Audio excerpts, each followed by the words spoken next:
আলহামদুলিল্লাহ, মহান আল্লাহ তাআলার দরবারে শুকরিয়া জ্ঞাপন করি যে মহান রব, আমাদের যে মহান প্রতিপালক, আমাদেরকে সুস্থতা সবলতা দান করে তার গোলামি করার জন্য মসজিদে আসার বসার তৌফিক দান করেছেন। তাই অন্তর থেকে প্রাণ খুলে শুকরিয়া আদায় করি আলহামদুলিল্লাহ। বিশ্ব মানবতার মুক্তির দূত নবী মুহাম্মদুর রাসূলুল্লাহ সাল্লাল্লাহু আলাইহি ওয়াসাল্লামের উপর অসংখ্য অগণিত দুরূদ এবং সালাম জ্ঞাপন করি। আল্লাহুম্মা সাল্লি আলাইহি, আল্লাহুম্মা বারিক আলাইহি।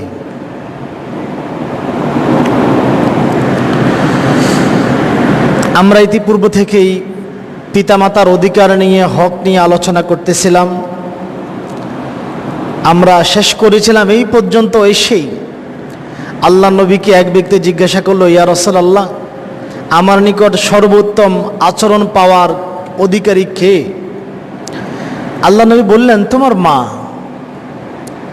লোকটি আবার বললেন, তারপর কে? আল্লাহ নবী বললেন, তোমার মা। আবার বললেন, তারপর কে? লোকটি আবার বললেন, তোমার মা। আল্লাহ নবী আবার বললেন, তোমার মা। তারপর কে? আল্লাহ নবী বললেন, তোমার পিতা।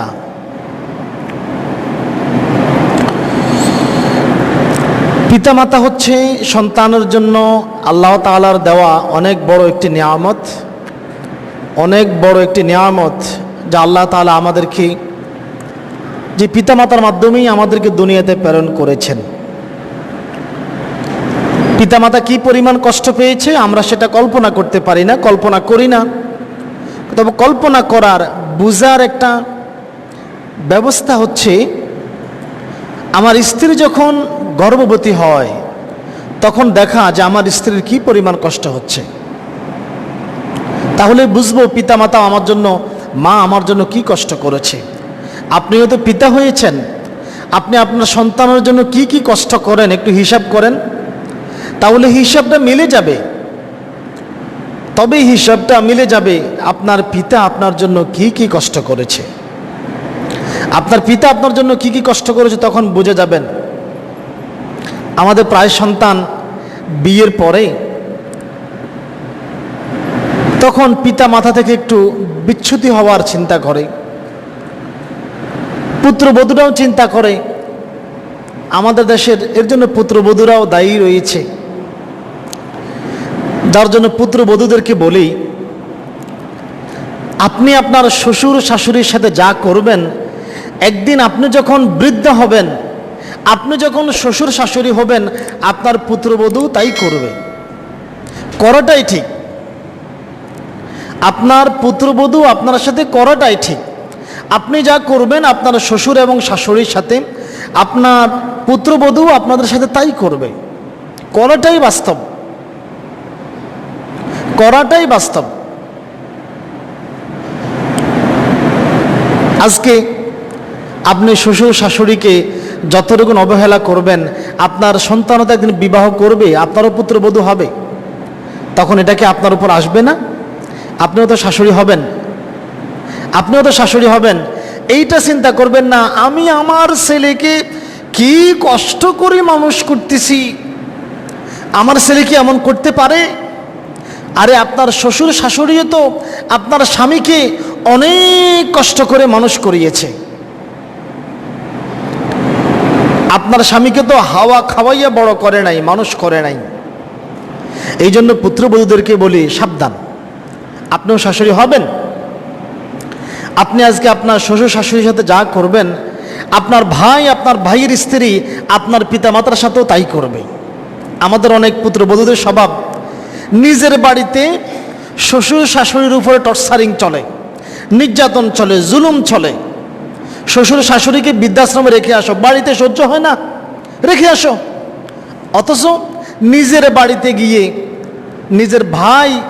নিজের ভাইয়ের স্ত্রীকে বোঝায়, পিতা মাতার পায়ের তলে সন্তানের জান্নাত, তোমার কপালে ঝাঁডার বাড়ি। নিজের শ্বশুর শাশুড়িকে বৃদ্ধাশ্রমে রেখে, তাদেরকে উপবাস রেখে জুলুম নির্যাতন করে এখানে বুঝাইতে আসছো পিতা মাতার পায়ের তলে সন্তানের জান্নাত।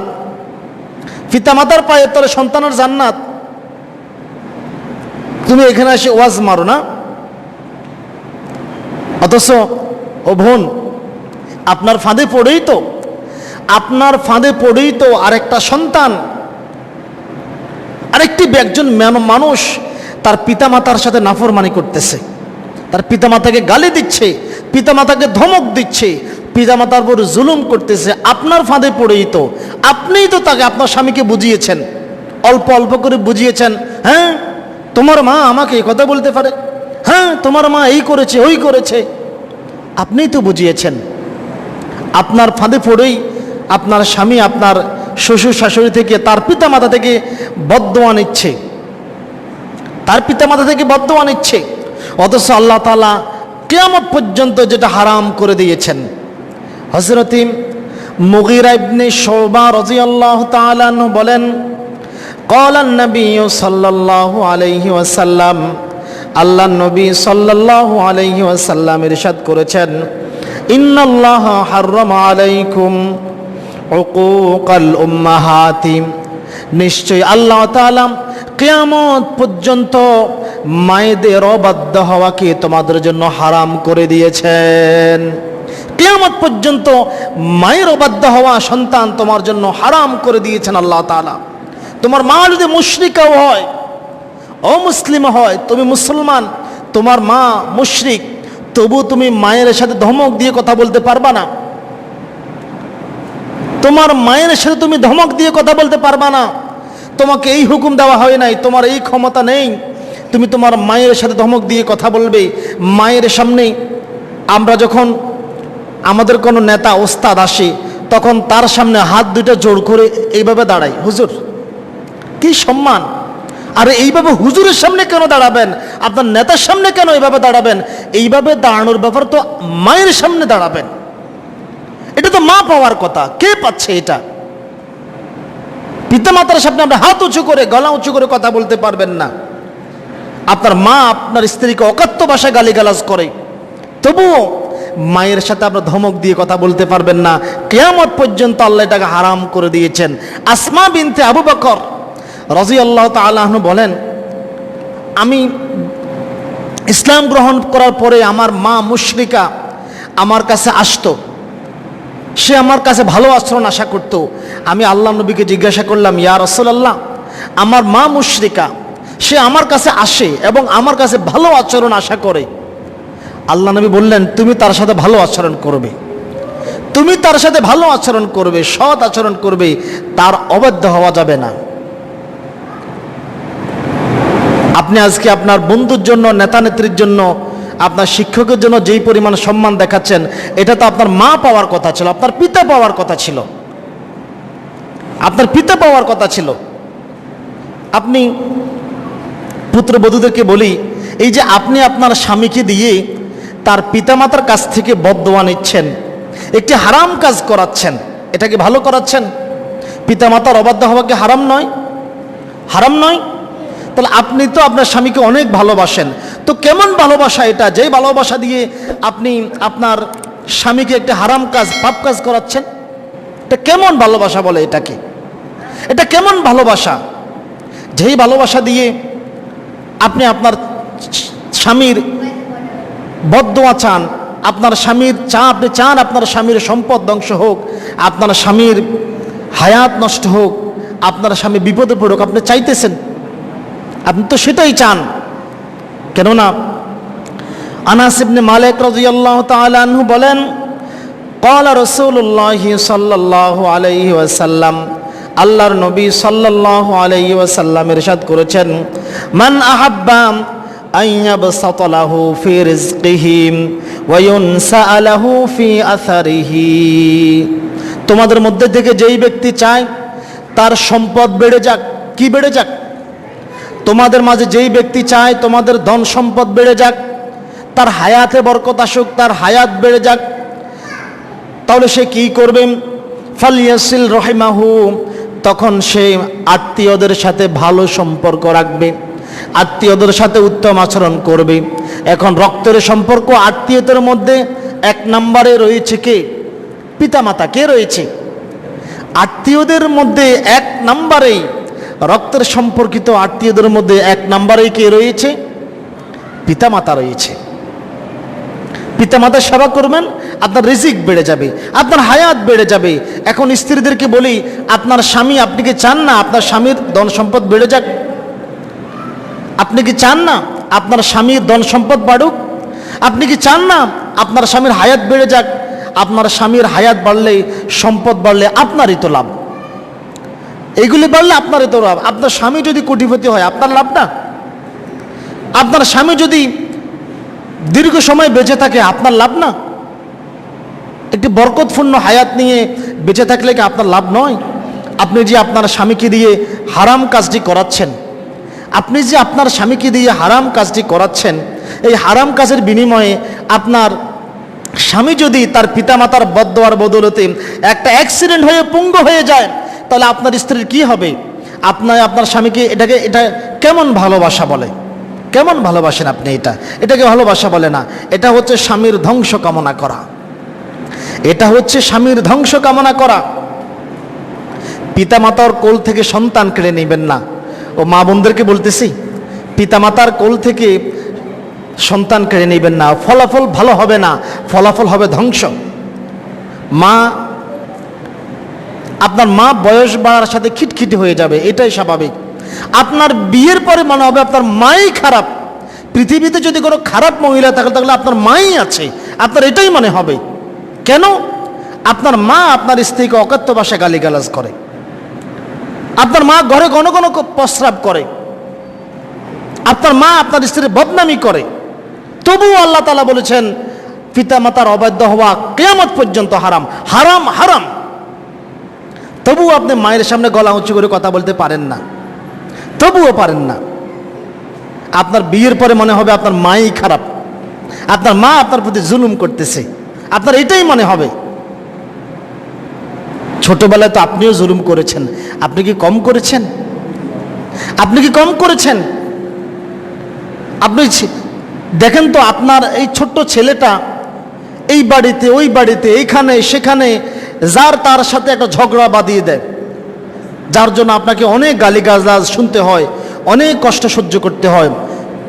এই লোকের অমুক জিনিস নষ্ট করে, ওই লোকের অমুক জিনিস নষ্ট করে। আপনার মা সেটা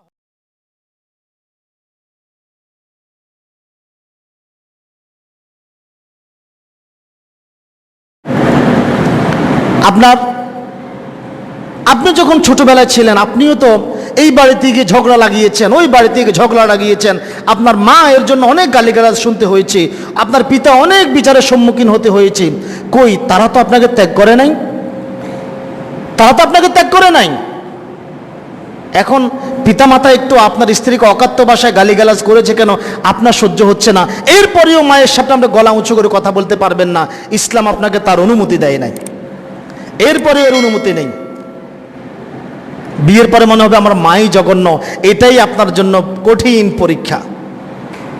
আপনি তো আপনার মায়ের কোলে পায়খানা করেছেন, মায়ের কোলে প্রস্রাব করেছেন, আপনার মা তো এটা করতেছে না, মা তো এটা করতেছে না। মা ঘরে পায়খানা করে কেন? আপনার সহ্য হয় না, আপনার স্ত্রী সহ্য হয় না, যার জন্য মনে হবে আপনার মাই পৃথিবীতে জঘন্য, মাই আপনার সব পৃথিবীতে আপনার মাই জঘন্যতম খারাপ, আপনার এটাই মনে হবে। এরপরেও মায়ের অবাধ্য হওয়া যাবে না। আরে আপনি যে বারবার, এই যে শীতের রাত্রে আপনি যে বারবার প্রস্রাব করেছেন, আপনার মার জন্য তো এটা করা জায়েজ ছিল।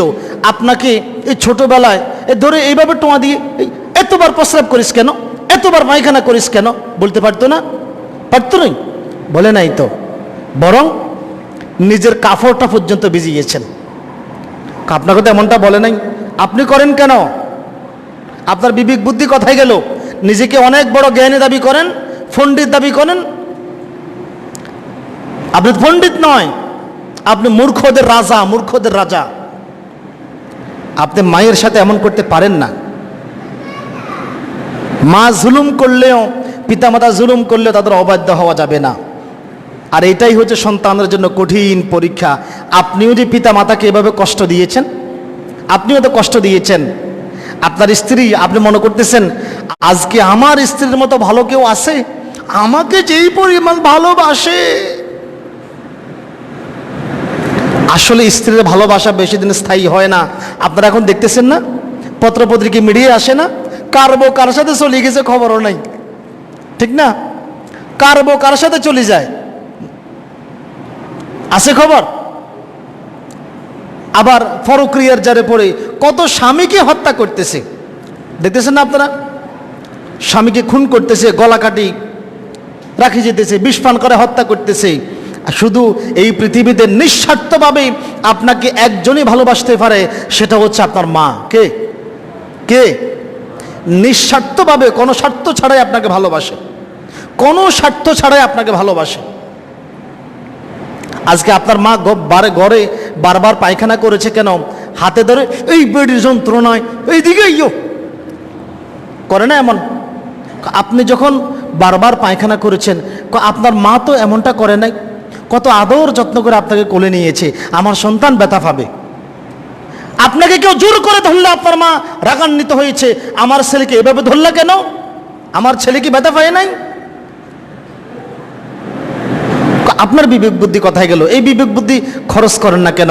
আবার অনেক কুলাঙ্গার সন্তান আছে, অনেক জাহান্নামী সন্তান আছে, যারা পিতামাতার গায়েও হাত তোলে, যারা পিতামাতার গায়ে হাত তোলে, তাদের দুই কালে ধ্বংস, দুনিয়াও ধ্বংস, পরকালেও ধ্বংস। কেমনে হাত তোলে?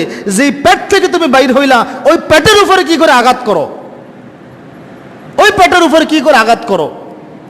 নাউজুবিল্লাহ, নাউজুবিল্লাহ। তারা তোমার প্রতি জুলুম করলেও তুমি অবাধ্য হতে পারবে না। শোনো, আমাদের মুসলিম জাতির পিতা ইব্রাহিম আলাইহিস সালাম তার পুত্র ইসমাইল আলাইহিস সালামকে বললেন, ও সন্তান, আল্লাহ আমাকে স্বপ্ন দেখিয়েছে, আমি তোমাকে জবাই করতেছি, কোরবানি করতেছি, এখন বলো দেখি তোমার মতামতটা কি। ইসমাইল আলাইহিস সালাম সেদিন বলেছিলেন, ও আমার পিতা, আল্লাহ আপনাকে যেটা আদেশ করেছে আপনি আদেশ পালন করুন, আপনি আমাকে ধৈর্যশীলদের মধ্য থেকে পাবেন। আপনার কি হয়েছে? আপনার কি হয়েছে? আপনার পিতা একটা আদেশ করলে আপনার সেটা সহ্য হয় না? আপনার মা একটা আদেশ করলে কথা বলে আপনার সহ্য হয় না কেন? খবরদার, খবরদার, সাবধানতা অবলম্বন করেন। মায়ের ব্যাপারে তো অনেক কথাই বলেছি, এখন একটু পিতার ব্যাপারে বলি, এখন একটু পিতার ব্যাপারে বলি। পিতা হলো সন্তানের জন্য একটি বটবৃক্ষ। কি বটবৃক্ষ ছিলেন? পিতা হচ্ছে সন্তানের জন্য একটি বটবৃক্ষ, অনেক বড় ছায়া। পিতা যে মাথার উপরে কত বড় ছায়া, সেই ছায়া একটু সরে গেলেই বোঝা যায় আমার মাথার উপরে এটা কি ছিল, কি ছায়া ছিল, কি আজকে আমার মাথার উপর থেকে বিদায় নিয়েছে। সন্তানের, প্রত্যেকটি সন্তানের আবেগ, সব আবেগ প্রকাশ করার একটা ব্যক্তির নাম হচ্ছে পিতা। প্রত্যেকটি সন্তানের আবদার, চাহিদা পূরণের একজন ব্যক্তির নাম হচ্ছে পিতা। প্রত্যেকটি সন্তানের রাগ ক্ষোভ জানার একজন ব্যক্তির নাম হচ্ছে পিতা। পিতা সবই সহ্য করেছে। পিতাই আপনার অন্ধকার দিনের আলো, পিতাই আপনার বিপদের দিনের সাহস, বিপদের দিনের আপনার সাহস হচ্ছে পিতা। পিতাই আপনার ভালো কাজের প্রেরণার উৎস, পিতাই আপনার ভালো কাজের প্রেরণার উৎস।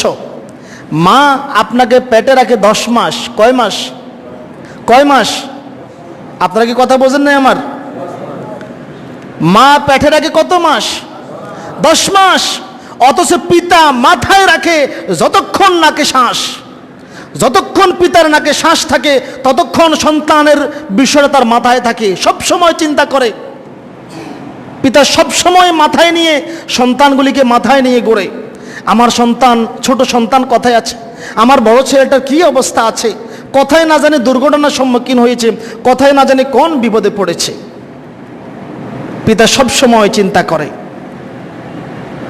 এই জন্যই হযরতে আবু দারদা রাদিয়াল্লাহু তাআলা আনহু বলেন, সামিআ রাসূলুল্লাহি সাল্লাল্লাহু আলাইহি ওয়াসাল্লাম ইয়াকুলু, আমি আল্লাহর নবী সাল্লাল্লাহু আলাইহি ওয়াসাল্লামকে বলতে শুনেছি, আল ওয়ালিদু, পিতা হচ্ছে আওসাতু আবওয়াবিল জান্নাতি, জান্নাতের মধ্যবর্তী দরজা। পিতা হচ্ছে জান্নাতের দরজা সমূহের মধ্যবর্তী দরজা। এখন ফাআযআ যালিকাল বাবু, এখন তোমাদের যার ইচ্ছা এই দরজা নষ্ট করতে পারো। পিতা হচ্ছে জান্নাতের দরজা সমূহের মধ্যবর্তী দরজা। এখন তোমার যাদের ইচ্ছা এই দরজাকে ভেঙে ফেলতে পারো, নষ্ট করতে পারো। আও হিফজাহু, অথবা এই দরজাকে রক্ষা করতে পারো। রক্ষা করলে তুমি জান্নাতে যাবা, রক্ষা করতে না পারলে তুমি জাহান্নামে যাবা। তুমি যদি এই দরজা ভেঙে ফেলো তাহলে তোমার জান্নাত চুরি হয়ে যাবে, তোমার জান্নাত চুরি হয়ে যাবে। আপনার ঘরের যেমন দরজা আছে, দরজা যদি কেউ ভেঙে ফেলে আপনার ঘর যেই কোনো সময় চুরি হতে পারে, আপনার জান্নাতটা চুরি হয়ে যাবে। পিতা হচ্ছে জান্নাতের মধ্যবর্তী দরজা। খবরদার সন্তান, খবরদার। পৃথিবীতে পিতা সন্তানের জন্য যেই পরিমাণ ত্যাগ করে, স্বার্থহীনভাবে পৃথিবীর কেউ এইভাবে আপনার জন্য ত্যাগ করবে না। পিতা সন্তানের জন্য শুধু একটি বটবৃক্ষ নয়, সন্তানের জন্য পরিচয়ও বটে। পিতাহীন সন্তান মূল্যহীন। পিতাহীন সন্তান কি? পিতাহীন সন্তান কি? মূল্যহীন। পিতাহীন সন্তান মূল্যহীন, তার সমাজে কোনো মূল্য নেই, তার গুরুত্ব কমে যায়, তার মর্যাদা কমে যায়। শুধু সন্তানের সুখের জন্য অকাতরে যারা ঘাম জড়িয়েছেন, অকাতরে যারা কষ্ট করে গিয়েছেন, তার নাম কি? কি নাম? আপনারা কি অন্য মনোযোগী হয়ে গেছেন? অন্য মনোযোগী হয়ে গেছেন নাকি? সন্তানের জন্য যিনি অকাতরে ঘাম জড়িয়েছেন তার নাম কি? বাবা না? পিতা না? নিজের আনন্দকে বিসর্জন দিয়ে সন্তানকে আনন্দিত করেছেন। এত কষ্ট করার পরেও, এত কষ্ট করার পরেও কোনোদিন পিতা প্রশ্ন তোলেনি আমি তোমার জন্য কি পরিমাণ কষ্ট করেছি। কোনোদিন প্রশ্ন তোলেনি পিতা, বরং আপনার জন্য যেই যে কষ্টগুলি করেছে, যখন আপনার মুখে হাসি দেখেছে, পিতা সব কষ্টে বলে গিয়েছে। আপনার পিতা সারাদিন রিক্সা চালিয়েছে, সারাদিন বদলা দিয়েছে, রাত্রে এসে যখন আপনার মুখে হাসি দেখেছে, আপনার জন্য একটা নতুন জামা এনেছে, আপনি যখন জামাটা গায়ে আনন্দিত হয়েছেন, পিতার সব কষ্ট মুছে গিয়েছে। পিতার আর কোনো মনে কষ্ট নাই, সব কষ্ট পিতার মুছে গিয়েছে। পিতার হক আদায় করা সম্ভব নয়। পিতার হক আপনি কি করে আদায় করবেন? আবু হুরায়রা রাদিয়াল্লাহু তাআলা আনহু বলেন, আল্লাহ নবী সাল্লাল্লাহু আলাইহি ওয়াসাল্লাম বলেছেন, কোন সন্তানই তার পিতার হক আদায় করতে সক্ষম নয়, কোন সন্তানই তার পিতার হক আদায় করতে সক্ষম নয়, তবে যদি সে তার পিতাকে গোলাম অবস্থায় পায়, কৃতদাস অবস্থায় পায়, তাহলে সে যেন তাকে ক্রয় করে মুক্ত করে দেয়, তাহলে হয়তো বা কিছুটা আদায় হতে পারে। অথচ অনেক সন্তান আজকে পিতাকে দাসের মতো ব্যবহার করে, পিতার সাথে এমনভাবে কথা বলে, পিতা মনে হয় যেন বাইরের চাকর, কৃতদাস, কৃতদাসের মতো পিতার সাথে কথা বলে। পিতাকে গালি দেওয়া শুরু করলে আর হুঁশ থাকে না। কিভাবে এমনটা করেন? কিভাবে সম্ভব এটা আপনার? এই যে পিতা যদি ছোটবেলায় আপনাকে ফেলে চলে যেতেন, অনেকের পিতা চলে গেছে না, যেই ছেলেগুলির পিতা ছোটবেলায় ফেলে চলে গেছে, সমাজে তাদের কি মর্যাদা আছে বলেন? আছে কোনো গুরুত্ব আছে এই সমাজে? যেই বাচ্চার পিতা ছোটবেলায় রেখে চলে গেছে, সমাজে তার কি মর্যাদা আছে, কি গুরুত্ব আছে? সে কি মূল্যহীন নয়? অথচ আজকে সেই সন্তান পিতাকেই বাড়ি থেকে বের করার চেষ্টা করে, সন্তান নিজ হাতে তার পরিচয় ধ্বংস করে। নাউজুবিল্লাহ। পিতার সাথে কোনোদিন উঁচু গলায় কথা বলা যাবে না। আপনাকে এই অনুমতি দেওয়া হয় নাই, পিতার সাথে উঁচু গলায় কথা বলা যাবে না। কারণ পিতা আপনার আমার যত চাহিদা পূরণ করেছেন, আমরা তার 100% থেকে 10%ও পূরণ করতে সক্ষম নই। আমরা তার 100% থেকে 10%ও পূরণ করতে সক্ষম নই। আমাদের পিতারা কখনো গরিব হয় না, পিতারা কখনো গরিব হয় না। সন্তানদের জন্য একটা অঘোষিত ব্যাংক, যখনই চেয়েছি তখনই পেয়েছি, থাক বা না থাকুক, পিতা কখনো নিষেধ করে নাই, দিব না, নিষেধ করে নাই। সন্তানের জন্য পিতার পকেট কখনোই খালি হয় না, সব সময় পরিপূর্ণ থাকে। কোথায় থেকে এসেছে সন্তান সেটা খবর নেয় না, পিতা কিন্তু ঠিকই ব্যবস্থা করে দিয়েছে। পিতাদের কখনো ক্ষুধা লাগে না, পিতাদের কখনো ক্ষুধা লাগে না, তারা কখনো ক্ষুধার্ত হয় না। সব কষ্টকেই তারা নিজের জন্য সাধারণ মনে করে। আপনার পিতা কত কষ্ট করে, এরপরে বলবে এটা সাধারণ কষ্ট, কোনো কষ্ট না, এটা সাধারণ কষ্ট। আমাদের পিতাদের এক জোড়া জুতা দিয়ে বছরের পর বছর কাটে, এক জোড়া জামা দিয়ে বছরের পর বছর কাটে। অথচ আমি সন্তানের প্রতি 5 মাস 6 মাস পর পর আমার নতুন জামা লাগবে, আমাকে নতুন জামা কাপড় কিনে দিতে হবে। অথচ পিতা এক জোড়া জুতা দিয়ে এক জোড়া জামা দিয়ে বছরের পর বছর কাটতেছে, 3 সেলাই 4 সেলাই দেওয়ার পর বলতেছে জামাটা এখনো নতুন আছে, জামাটা এখনো নতুন আছে। বছরের পর বছর ছিঁড়া জুতা ছিঁড়া জামা নিয়ে চলাফেরা করার পরেও আমি সন্তানের চোখে পড়ে নাই আমার পিতার জামাটা পুরাতন হয়ে গেছে। কখনো বলি না আব্বু তোমার জন্য জামা কেন না কেন? বলেছেন কখনো আব্বু তোমার জুতাটা ছিঁড়ে গেছে, তুমি তোমার নিজের জন্য জুতা কেন না কেন? বললেও বলা আরে এটা এখনো নতুন আছে, এটা এখনো নতুন রয়েছে। পিতার জামা জুতা কখনো পুরাতন হয় না, আজীবন নতুন থাকে। আমি সন্তান কোনোদিন খেয়াল করি নাই যে আমার পিতার জামা জুতা পুরাতন হয়ে গেছে, কোনোদিন খেয়াল করি নাই। আমার পিতা একটি পাঞ্জাবি দিয়ে কত ঈদ কাটিয়েছে, কত ঈদ আমার পিতা একটা পাঞ্জাবি গায়ে দিয়ে কাটিয়েছে। অথচ আমি সন্তানকে প্রতি বছরে নতুন নতুন জামা কাপড় কিনে দিয়েছে। কোনোদিন আমি সন্তান বলি নাই বাবা তোমার জন্য কি এই ঈদে পাঞ্জাবি নিবে না, কোনোদিন বলি নাই। কত ঈদ কাটিয়েছে আমার পিতা একটা জামা দিয়েই, অথচ আমার চাহিদা কিন্তু ঠিকই পূরণ করেছে। পিতার কাছে আবদার করেছি ঈদে নতুন জামা দিতে হবে, দিতে না পারলে পিতার যে কি কষ্ট হয়, পিতা ভিতরে ভিতরে কুড়ে কুড়ে ধ্বংস হয়ে যায়। দিতে না পারার কারণে পিতার মনে অনেক কষ্ট আসে। কিন্তু আমি সন্তান খেয়াল করি নাই যে গত 10 বছর আমার পিতা একটা পাঞ্জাবি গায়ে দিয়ে ঈদ কাটাচ্ছে, একটা পাঞ্জাবি দিয়ে ঈদ কাটাচ্ছে। পিতার জন্য একটা নতুন পাঞ্জাবি প্রয়োজন, আমি কখনো খেয়াল করি নাই, আমি কখনো খেয়াল করি নাই। খেয়াল করেছেন আপনারা? কোনোদিন খেয়াল করেন নাই। এই যে শীতকাল, শীতকাল চলতেছে, এখানে তো অনেকের পিতা আছে। আজকে বাড়িতে গিয়ে দেখবেন আপনার পিতা গত 20টি বছর একটা চাদর দিয়ে কাটাচ্ছে, গত 20টা শীত একটা চাদরে কাটাচ্ছে। কিন্তু আমি সন্তানের জন্য প্রতি বছর নতুন করে জ্যাকেট কিনতে হচ্ছে, নতুন করে সোয়েটার কিনতে হচ্ছে, প্রত্যেক বছর আমার জন্য কিনেছে।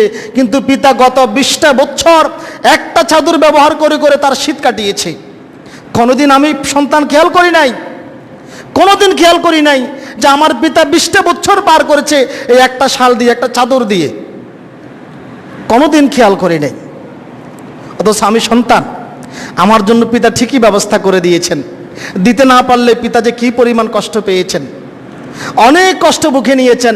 কিন্তু আমি সন্তান পিতাকে দিতে পারি নাই, এই জন্য কোনোদিন মন খারাপ করি নাই, এই জন্য কোনোদিন মন খারাপ করি না যে আমি এই ঈদে এই শীতে আমার পিতাকে জামা কাপড় দিতে পারি নাই, এর জন্য কোনোদিন মন খারাপ করি নাই। অথচ আমার পিতা কি পরিমাণ কষ্ট পেয়েছে। যারা পিতা হারিয়েছে তারাই বোঝে পিতা কেমন ছিল, পিতা কি ছিল। যারা হারিয়েছে তারাই বোঝে। পিতার সাথে কোনো তুলনা চলে না। পিতার এত অবদানের পরেও কোনোদিন আমরা পিতার কৃতজ্ঞতা স্বীকার করি নাই। এরপরে বলি আমার আব্বা আমার জন্য কি করছে, কিছুই তো করে নাই।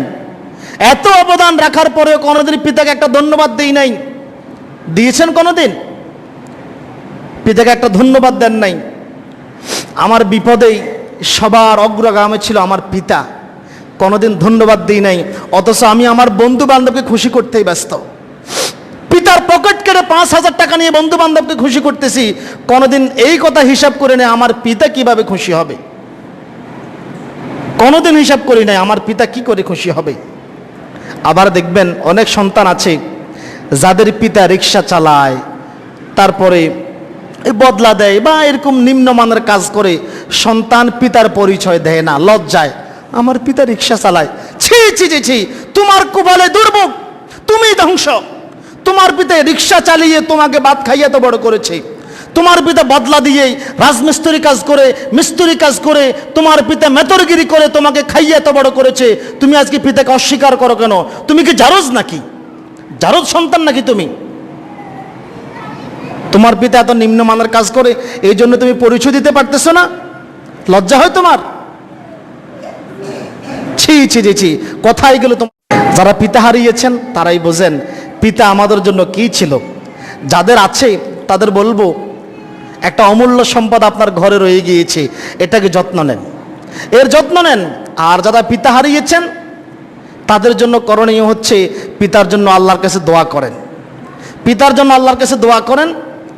দ্বিতীয় কাজ হচ্ছে, আব্দুল্লাহ ইবনে ওমর রাদিয়াল্লাহু তাআলা আনহু বলেন, আল্লাহ নবী সাল্লাল্লাহু আলাইহি সাল্লাম বলেছেন, কোনো ব্যক্তির পিতার মৃত্যুর পরে তার জন্য সর্বোত্তম নেকির কাজ হচ্ছে পিতার বন্ধু বান্ধব যারা আছে তাদের সাথে ভালো আচরণ করা। আপনার পিতার সমবয়সী যারা ছিল, যাদের সাথে আপনার পিতা চলাফেরা করেছে, তাদের যত্ন নেওয়া, তাদের সাথে সদ্ব্যবহার করা। যাদের আছে মূল্য বোঝেন, হারালেই পিতা যাদের হারিয়েছে তারাই বোঝে। আমি আপনি বুঝবো না, আমি আর আপনি বুঝবো না আমার এখনো পিতা আছে, আমি বুঝি না, কারণ আমার উপরে আমার এখনো ছায়া আছে। যত বিপদে আসুক তার উপরে আসে, আমি এখনো বুঝি না। যারা পিতা হারিয়েছে তারাই বোঝে। পিতা মাতা বৃদ্ধ হলে তাদের জন্য দয়ার পরশ বিছিয়ে দেন, তাদের জন্য নম্রভাবে আচরণ করেন, যেমনটা আল্লাহ তাআলা শিক্ষা দিয়েছেন। তারাও তো একসময় আমাদের জন্য দয়ার পরশ বিছিয়ে দিয়েছেন। এই যে আমাদেরকে কোলে নিতে কখনো জোর করে কোলে নিয়েছে? জোর করে কোলে নিয়েছে? আপনার সন্তান হয় না? আপনার সন্তানটাকে আপনি কত আদর যত্ন করে কোলে নেন। আপনার পিতা মাতাও তো ঠিক এভাবে আদর যত্ন করে কোলে নিয়েছে আপনাকে, কখনো তো জোর করে আপনি ধরে কোলে নেয় নাই। আপনিও আপনার দয়ার ঢানা পিতা মাতার জন্য বিছিয়ে দেন, যেমনটা কোরআনুল কারীমে আল্লাহ তাআলা বলেন, ওয়াখফিদ লাহুমা জানাহায-যুল্লি মিনার রাহমাতি ওয়া কুর রাব্বিরহামহুমা কামা রাব্বায়ানি সাগীরা। ওয়াখফিদ লাহুমা জানাহায-যুল্লি মিনার রাহমাতি, তাদের জন্য নম্রভাবে করুণার দয়ার ডানা, দয়ার পরশ বিছিয়ে দাও। এবং তোমরা আমি রবের নিকট তাদের জন্য দোয়া করো, রব্বিরহামহুমা কামা রাব্বায়ানি সাগীরা। ও বান্দা, পিতা মাতার জন্য দোয়া করো, বলো, হে আমার পালনকর্তা, আমার প্রতিপালক, তাদের উভয়ের প্রতি আপনি রহম করুন। যেমন শৈশবে তারা আমার প্রতি রহম করেছে, আমাকে লালন পালন করেছে, আপনি তাদের সাথে এইভাবে রহম করুন। আমাদের মাঝে এমনও সন্তান আছে, পিতা যে কবে মরেছে খবরও নাই, জানেও না, পিতার জন্য কোনোদিন দানও করে না, একটু দোয়াও করে না, পিতার কবরটা করতে সেটাও জানে না। ওই দিন একটা গোরস্থানে গেলাম, খুব দুঃখ লাগলো, দেখলাম এখানে তো যারা শুয়েছিলেন কবর, এক সিরিয়াল অনেকগুলি কবর, 8-10টা কবর একসাথে ভাঙা পড়ে আছে। এই যেই লোকগুলির এই কবরগুলি, তাদের কি ছেলে সন্তান এই পৃথিবীতে নাই? আছে। এক একটা ছেলে সন্তান 2 তলা 3 তলা বিল্ডিং দিয়েছে, কোটি টাকার মালিক হয়েছে, অথচ পিতার কবরটা ভেঙে পড়ে আছে। পিতার কবরটা একটু দেখারও সময় হয় নাই তার। আজকে আপনি যা করতেছেন আপনার সাথে আপনার সন্তানও তাই করবে। কয়দিন পিতা মাতার জন্য দোয়া করেছেন, আল্লাহ রব্বিরহামহুমা কামা রাব্বায়ানি সাগীরা? কয়দিন বলেছেন? এইভাবে পিতা মাতার জন্য দোয়া করতে হবে। আপনি যদি পিতা মাতার সাথে আজকে কর্কশ ভাষায় কথা বলেন, তাহলে মনে রাখবেন আপনার সন্তানও একদিন আপনার সাথে এইভাবে বলতে পারে, আপনার সন্তানও এইভাবে আপনার সাথে বলতে পারে। এরপরে পিতামাতার সেবা করা শুধু ছেলেদের উপরেই নয়, মেয়েদের উপরেও আছে। আমরা মনে করি পিতামাতার সেবা শুধু ছেলেরাই করবে, মেয়েরা কি করবে? মেয়েরাও সেবা করবে, শুধু ছেলেরা করবে কেন? পিতামাতা কি ভাগের নাকি? পিতামাতাকে কি ভাগ করা যায়? আপনি বলেন যে আমার বড় ভাই, আমার অমুক ভাই তমুক ভাই মায়ের চিকিৎসার টাকা দেয় না, খেয়াল করে না, কেউ না করুক আমি করব। আমার পিতামাতা, আপনি মনে করেন আপনি আপনার পিতামাতার একমাত্র সন্তান, আপনি আপনার পিতামাতার একমাত্র সন্তান, কেউ না করুক আমি করব। পিতামাতার ভাগ হয় না, পিতামাতাকে ভাগ করা যায় না। বড় ভাই করলো না, তাতে কি হয়েছে? বড় ভাই জাহান্নামে যাবে, তাই বলি কি আমিও যাব? বড় ভাই করে নাই, মেজো ভাই করে নাই, তাই বলে আমিও করব না। মেজো ভাই জাহান্নামে যাবে, আমিও কি জাহান্নামে যাব? আমি জাহান্নামে যেতে চাই না। আপনার পিতামাতা আপনাকে সেবা করতে হবে। আপনার যদি আর কোনো ভাই না থাকতো আপনি করতেন না?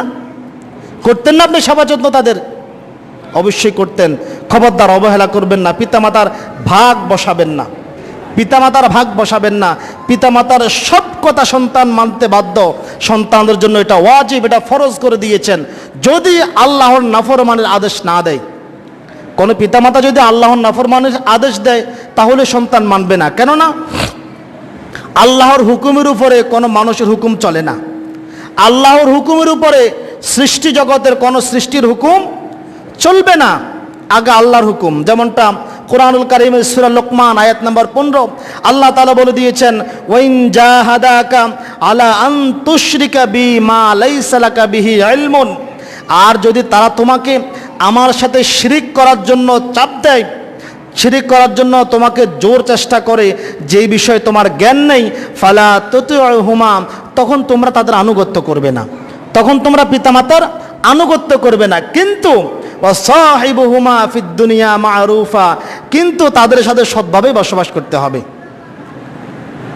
তারা যদি তোমার প্রতি জুলুমও করে, তোমাকে পাপ কাজ করার জন্য বলে, তাদের আনুগত্য করা যাবে না পাপ কাজ করার কথা বলার কারণে, কিন্তু তাদের সাথে সৎভাবে বসবাস করতে হবে। তাদের সাথে সৎভাবে, ওই যে বললাম আসমা বিনতে আবু বকর রাদিয়াল্লাহু তাআলা বললেন, রাদিয়াল্লাহু তাআলা আনহা বললেন যে আমার মা মুশরিকা, আমার নিকটে আসে, আমাকে বলে, তা আমার কাছে ভালো আচরণ আশা করে। আমি আল্লাহ নবীকে জিজ্ঞাসা করার পর আল্লাহ নবী বলল, তোমার মা মুশরিকা হলেও তুমি তার সাথে ভালো আচরণ করতে হবে। আপনার মা হিন্দু, আপনি মুসলমান, আপনার মায়ের সাথে ভালো আচরণ করতে হবে, মায়ের সাথে খারাপ আচরণ করা যাবে না, কিন্তু তার আনুগত্য করা যাবে না। আল্লাহর নাফরমানের আদেশ মানা যাবে না, বাকি সব মানতে আপনি বাধ্য। খবরদার, আল্লাহ তাআলা আমাদের সকলকেই পিতামাতার সেবা যত্ন করার, পিতামাতার প্রতি লক্ষ্য রাখার, পিতামাতার সেবা করে করে জান্নাতে যাওয়ার তৌফিক দান করুক। সকলে বলি আমিন।